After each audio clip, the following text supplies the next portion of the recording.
Hi, welcome to a video edition of Kreager's Korner, a new podcast we're starting. I'm here with a good friend of mine, Stork Montgomery of StorkMontgomery.com. And we're going to talk 4 quarters of high school football going at the mid-season report here in Rutherford County football. Let's do a quick week 4 rewind. The scores from last week: Blackman 49, Stewart's Creek 14, Oakland 35, Smyrna 14, Riverdale 42, Laverne 15, Science Hill 52, Siegel 28, Middle Tennessee Christian School 66, Community 21, Forest 21, Eagleville 7, and DeKalb County 47, Cannon County 0. All right, Tom, this is your show, so you've been around the county. You've had a chance to see some of the games and stuff. Let's run down at Stewart's Creek. Where are they? Have you had a chance to see them play, yes or no? I have seen them in a jamboree, seen them a little bit in practice. Definitely second-year team, improved from a year ago, but when you look at 49-14, a score I picked right on the money, by the way, for those wondering. You can tell they still have the growing pains, and that's the biggest thing I think Coach David Martin over there at Stewart's Creek is trying to overcome. They've got some athletes. Mason Hall's playing a little bit with a gimpy leg, a little bit small fracture in his leg. He's still playing through it. Good quarterback for him.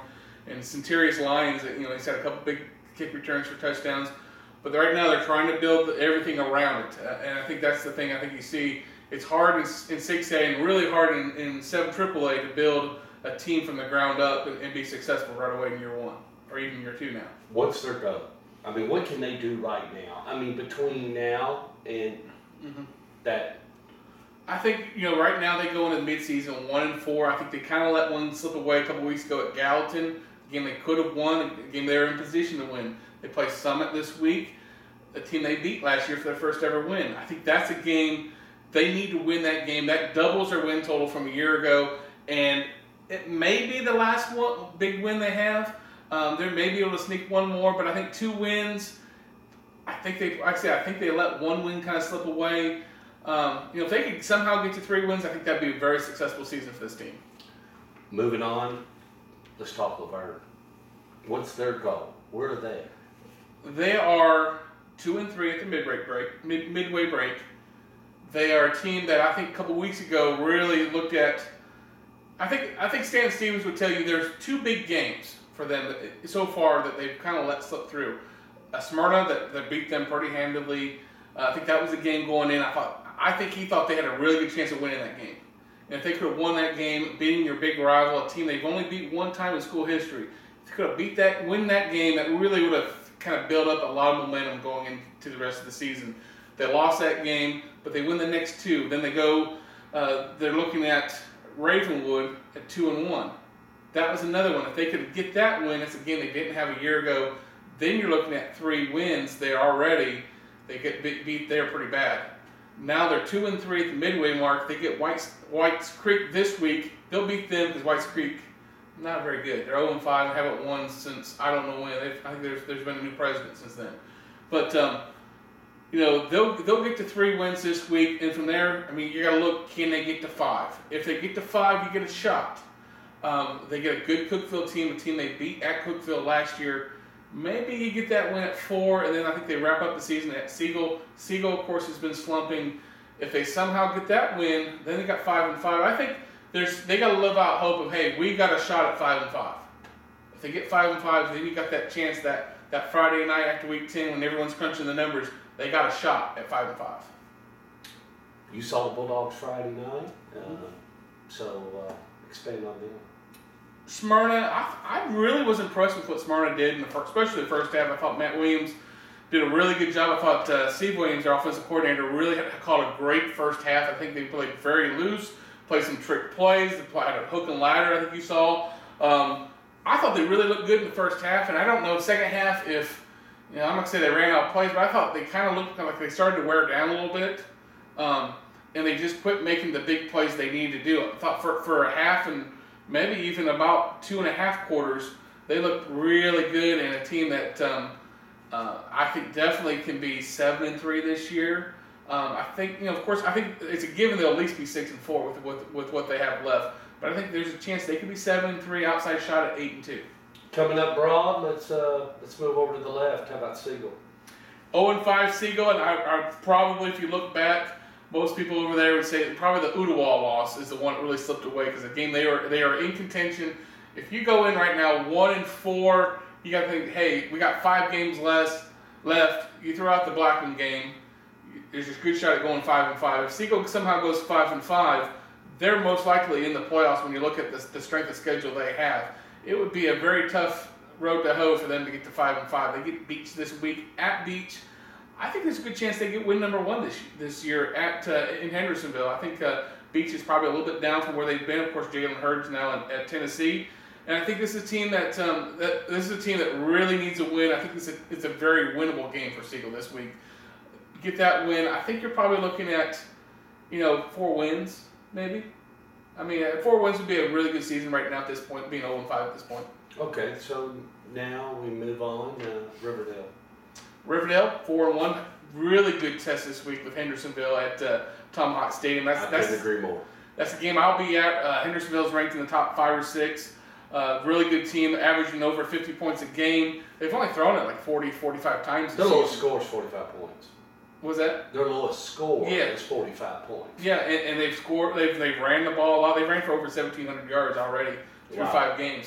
They want to run the ball a lot. They haven't had to show a lot of passing, so we'll see Friday night if Bobby Wells' defense can make them throw the ball. I think going in, I think they're a team right now. They're 7-3. They're an 8-2, somewhere in there. I think this is a swing game for them. If they can beat a Hendersonville team, and they've played the last 4 years, and I don't think Hendersonville's beat them twice back-to-back years in any of this last 4 years stands. I don't believe so. It's a good test to see how much this Riverdale team really has improved. I think they're kind of concerned that Laverne really made them throw the ball, which is something I think they can do well, but I think they need to be able to do both. And I think that's the thing that I think Ron, in talking to Ron this week, Ron Adelot, I think he was concerned where Laverne was able to kind of slow down their run game a week ago. Oakland's ranked as well as Riverdale. What's your thoughts on Coach McDaniel's team? Coach McDaniel, of course, they're 4-1, ranked 3rd in the state, and I think they've been a really, really. Of course, I think their best game of the season was week 0 when they lost to Blackman 28-21. I thought that's probably their most complete game that I've seen them play, even though the second half they kind of wore out because of heat issues. I thought they played really well that first half. Since then, I think I've seen a team that looks more like a second half team than a full first half team. It's a team that I think they wear teams down in the second half, and I haven't seen them really just play well 4 quarters since that. It's a 1-3 or 2-4. Yes. They get out to. There's been that lull where you just look at yourself and say, man, this is kind of ugly. It's kind of a slow. Then you look up and they turn it on, and I think that they've got to get out of the habit of turning it on and turn it on from the opening kickoff.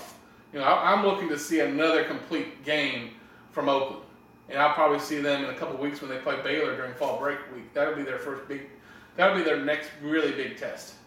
All right, let's stop off at the last spot. Team that's looking right at Maryville and Blackman Blaze. Blackman right now is playing the best, of course, of everyone in the county. We'll talk about midseason report cards later.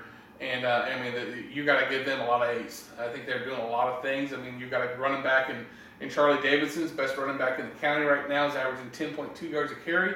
He's only getting. He's got over 700 yards. He's getting 70. He's got 70 touches. We talk a lot. A lot of people talk about the Vaughn kid over at Pearl Cone. He's got over 1,000 yards already. He's got a lot more than 70 carries. This is We've talked about that model before. If you get a lot of carries, you're going to get a lot of yards. But you look at 70 carries, over 10 yards a carry. That you kind of look at that and you think, wow. This is the guy that Jawan Jennings and Charlie Davidson, the quarterback running back combination. They haven't had to play a lot of second halves since that Oakland game. And you want to see them get tested again. They get an independence team that will be a better test than probably they've seen the last couple of weeks. I still think it'll probably get out of hand at some point in the second half. It'll be a good test for them. I think if they don't come focused, it will be a lot closer than it needs to be. It's an independence team that got beat by Ravenwood a week ago. Of course, I think Coach Shad Owen said they had a kick block for a touchdown and gave up maybe 4 turnovers. So it's a game where Ravenwood really caused a lot of disruptions and we'll see what Blackman can deal on that. But very complete team. Defense is better than I thought it would be. Coach David Watson, of course, is the O-line and the defensive coordinator for Blackman, and I think he's done a really good job with this defense and just stepping in there for Coach Steve Matthews, who's now Steve Williams, who's now at Overton. But I think he's done a really good job with the defense, and they're playing really good. And I think you look at their points per game, it's kind of skewed because they gave up 21 points to Brentwood, and I think 14, if not all 21 points were scored against backups. So I think that's going to kind of skew in how good this defense really has played when you look at some of these situations of how many people are playing into these games. Talk about Eagleville. Eagleville, they are 2-3, struggling a little bit. I think Coach Carson told me they had 11 starters out a week ago with injuries and stuff. That's not Cameron Lawson's kind of their one horse guy on offense. Really good job running the football. But right now, that's what they've got on offense. They've really struggled at times with their offense. Of course, you graduated 2 kids that signed with Cumberland and at the 2A level. That's pretty good. You had a Mr. Football finalist in Chris Hale playing there, and you had a quarterback in Ryan Jordan, a 2-year starter for them, and 2 really good years for them. That's a lot of offense they're having to replace, and they've struggled. They really have struggled a lot. Their line's good. I think they're gonna have to. They get Grace Baptist this week, and I think they'll get to 3-3, and then from there, you find 1 or 2 wins, and I think they'll be okay. They'll be okay. Okay, moving to the last team, which is Middle Tennessee Christian. Probably. I thought they were going to be good, but I didn't think they were going to be this good. 5-0. Coach Shambaugh, first-year coach, had come in there. Their offense is something to watch. I think Justin Wynn legitimately could be the 2nd or 3rd best quarterback in Rutherford County. I think he's done a really good job this year. Tanner Green's been a heck of a running back. The big question, of course, is 2 questions. First question you got to ask yourself is, can you keep winning with only a little over 30 players? I think they got about 30 to 34 players. They're doing a lot of people having to play both ways. So can they keep doing it with what they're doing? Well, what's the average on the other teams? Well, Eagleville has over 50-some players. So there's 20 extra troops. 20 extra troops, and a lot of those guys are having to play both ways. If you had 2 or 3, and I'm not saying they need another 20 bodies, but if you had 5 to 10 more bodies. Playing Ironman football is what you're telling me. A lot of them are playing both ways, and that's the big. And they like to play fast, so that's the big question mark. Will be, can they stay healthy and can they stay conditioned all year? Gassed and ready to go. Exactly. That's the big question. But I think right now, if you're a Middle Tennessee Christian fan, I think you're looking at a team that can go 9-1, and if they beat Forest, I think Forest is probably the team to beat in that district. But if you can upset Forest, I think you can be 10-0 for the first time in school history. That'd be something. I think this team is really good on offense, and they're still good on offense. I think they can give up some points, knowing that they can score points. Well, the question will be, will they have enough gas to, even if they go 9-1, 10-0, or somewhere around that? The question is, are they going to be okay for playoffs? And only the time will tell with that one. You did the Week 4 rewind, so let's talk about what's in store this week. So run down all the games. Blackman's at Independence. It's a 5-0 Blackman versus 4-1 Independence. Big note there, Charlie Davison's averaging 10.2 yards per carry. That's something that if Independence has got to figure a way to slow him down. Oakland 4-1 at Brentwood 1-4. I've been told Ja'Cory Smith, the 3rd quarterback that Coach McDaniels played, I've been told he may be starting this week. So if he starts, that's be the 3rd guy really playing a lot. I think still searching. I think that's probably the answer because after this week they get a week off. Because they play fall break week, so I think a lot of people think Ja'Cory will be. I'll see him tomorrow, and we'll see what he says. Siegel 0-5 at Beach 3-2. It's the first non-ranked team that Siegel has played this season. So give it up. Coach Wyatt has not had a tough slate to. They've had every team you can think of.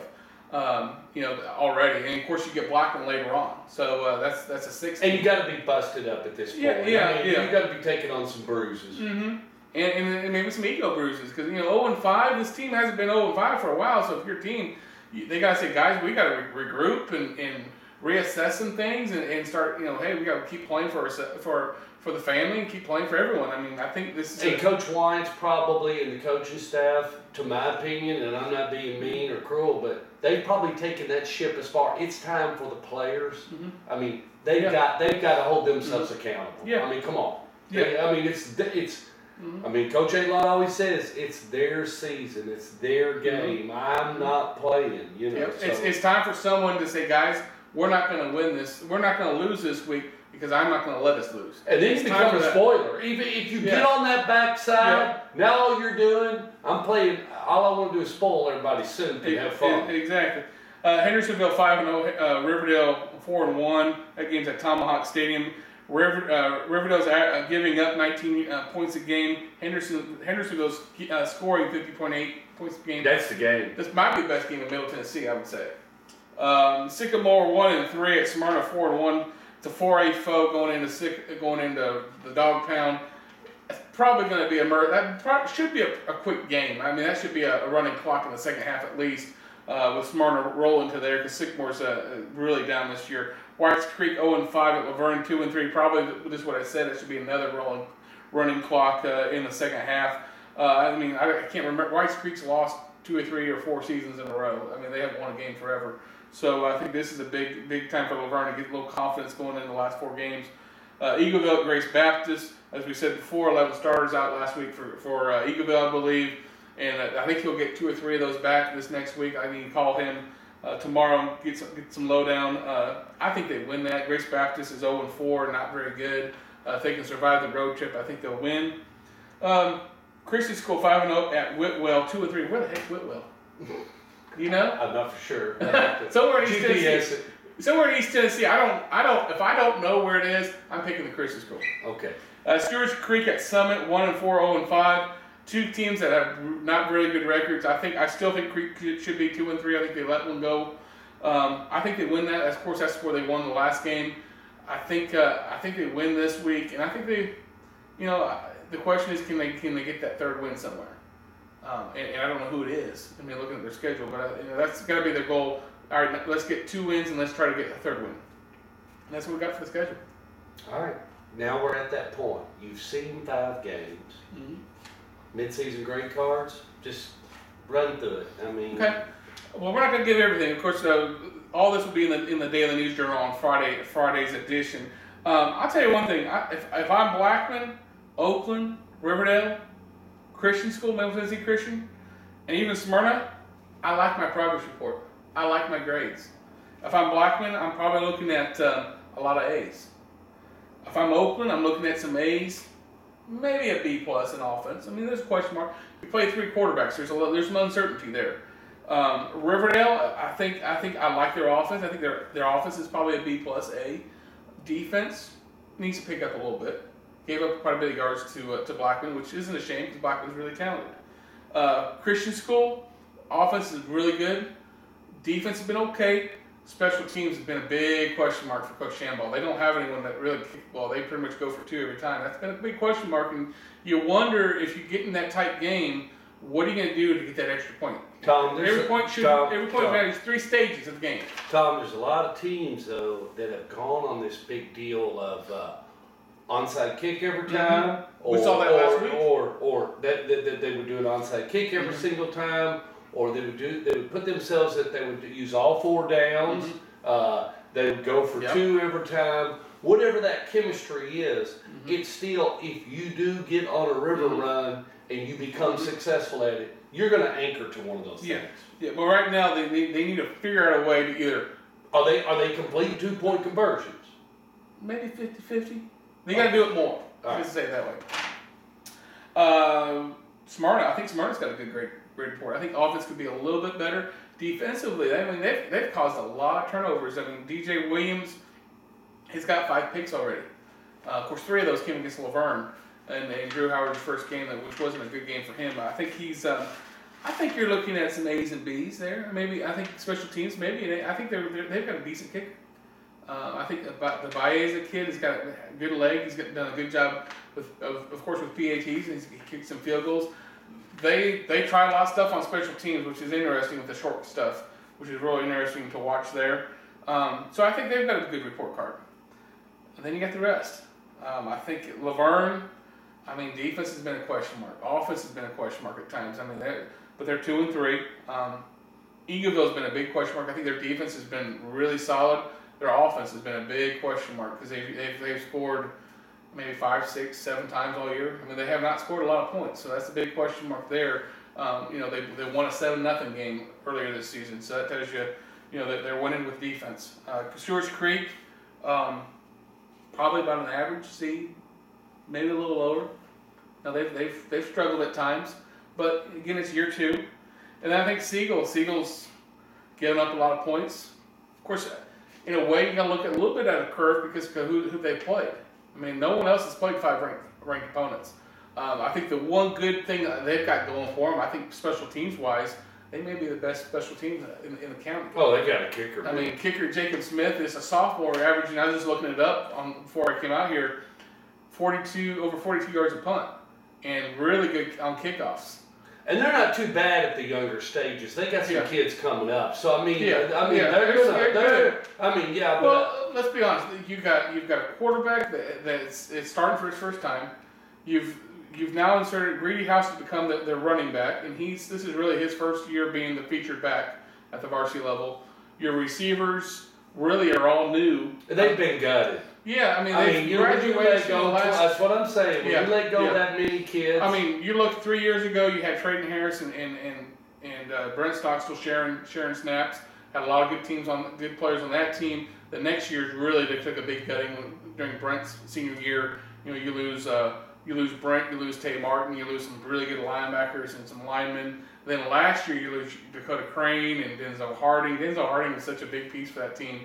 And now you look at... He got those chunks, man. Yeah. And then you've got this year you got the 2 Knox brothers, the one little Knox, Andre Knox has been banged up with a bad ankle. Big Knox is having played a lot of, that's Andrew Knox is playing, I think a lot more defense and not being able to get as many carries. And Greedy's kind of taking over. I mean, Greedy House is a good running back, and I tell you what, there's a bloodline there of a lot of successful players. I mean, the houses and take it to the house. Yeah, there's been a lot of great houses in that thing, and he's related to some of those good houses. So that's something we probably I need to check. They know where the end zone is. Yeah, and that's something he's related to some of those really good houses. So I need to probably talk to him. GJ and Gerald and all of them. James House is probably the best one there. But there's a lot of good. He's got a lot of good football player in him. So I mean, they're not out of it.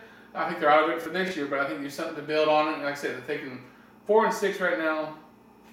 Best they can do is 5-5. But you got Blackman coming up in the next few weeks. I think week 9. So it's tough. But I think, and then of course Cannon County. We didn't really talk about them because they're not in the county. But Cannon County's really a big. I think defense not been great, but not been horrible. Offensively, they can't score. I think you and I could maybe get some points on those guys. Could help them score. Be careful. So really struggling there on offense there, but that's what the midseason report card looks like. So I plan on being with you on that Friday night in Birmingham, Alabama. Okay. Hopefully when we wrap up the season and. Hopefully you'll be able to do your magic and tell us who's going to be in the playoffs and all that. And we go through a little bit of fun with that. But if we were at that moment, who's in? I mean, who's in? I mean, let me know. I can tell you right now, if I'm a fan of Middle Tennessee Christian School, you're in right now. 5 wins. I think they're in. All right. They're in 5 wins. There's no argument. They're already Blackman's in, so there's no talking about. They got to get one more win. They're going to get one more win. All right. So they're in. They're playing for that number 1 seed. That's all Blackman right now is playing for. They'll play at home. Yeah, they won't play at home all the way through. Yeah. As long as they play, they you don't want to take the show on the road when you can play a game staying at home. Exactly. They have a shot. If they go 9-1 or 10-0, they should play at home between now until whenever the weekend before Thanksgiving. Well, Thanksgiving they would be at home this year. Oh, well, then there we go. So they would be at home up until the state championship game if they make it that far. Let me just say it that way. And then it'll be an hour and 15-minute ride to Cookville. Yep. And then you got Oakland 4-1. They're going to beat Brentwood. Brentwood's not very good this year. They'll be 5-1. They take a break. They play Baylor. That's a question mark. They got one more win in them. They got another win. They are 9-1, 8-2. They're in. Riverdale 4-1. Not a gimme this week. No. Right now, I'm leaning that they may lose. Sorry, guys. I'll be there, but Hendersonville's pretty good, guys. Lost Austin McGrone, still questionable. Talked to Ron today. Yeah. He'll go for an MRI later this week, I believe. But he didn't. It's probably not a good chance. Not a good chance. I was there Monday, and the kid was on crutches, so that tells you something. He ain't going. No, he won't go this week. No. 4-2 at worst going into next week. Mm-hmm. I think they got 2 more wins in them for sure. I really think they're 7. I think they're 7-3, 8-2. If they upset Hendersonville, a lot of talk at Riverdale is that they're going to beat Oakland this year. I don't know, but that's the talk. And I'll tell you this: if you look at the history, the Battle of the Borough, Oakland hasn't won very many back-to-back games. There's not been many. There've been some, but not many. So I think that's something you got to look at. But I still think Oakland win that game. All right. But anyway, I think they're 7-3, 8-2. That's 3 teams. I think Smyrna's in. Smyrna's 4-1. They'll be 5-1 after Smyrna after this week. They got 1 more win in them. You know, they haven't played Creek yet for one. There's your 6th win, and then the question is, can you beat I think the Riverdale game in week 10, and I think the Siegel game in week 7, I believe it is. And those are 2 games, very interesting games where it'll define if they're going to go 8-2, 7-3, or 6-4. Until the rest are out. The rest on there are out in 7 AAA. I think Eagleville, they'll get to 3-3. I think they can make it. They can make it probably 4 wins. They'd probably be in.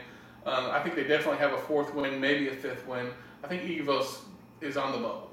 All right. Well, before we wrap it up, I'll give you the small ball, as always. Now, you have the small ball. Your stock is still small with me. Okay. You see that now. Is it getting bigger? Can I put some water on it, make it grow a little bit? I don't know. You'll just have to keep working at it, Tom.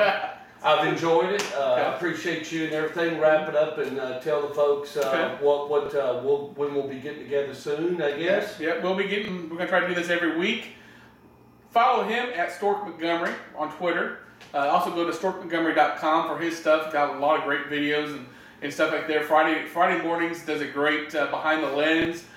Very good for if you need that Friday morning appetite, kind of whet your appetite for that Friday night's games. Go to storkmontgomery.com and see his behind the lens.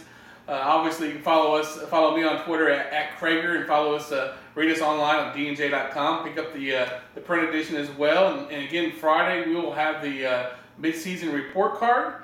See where your team has graded out. I do grade with a little bit of a curve, but we'll see how things end up. We'll see you next week.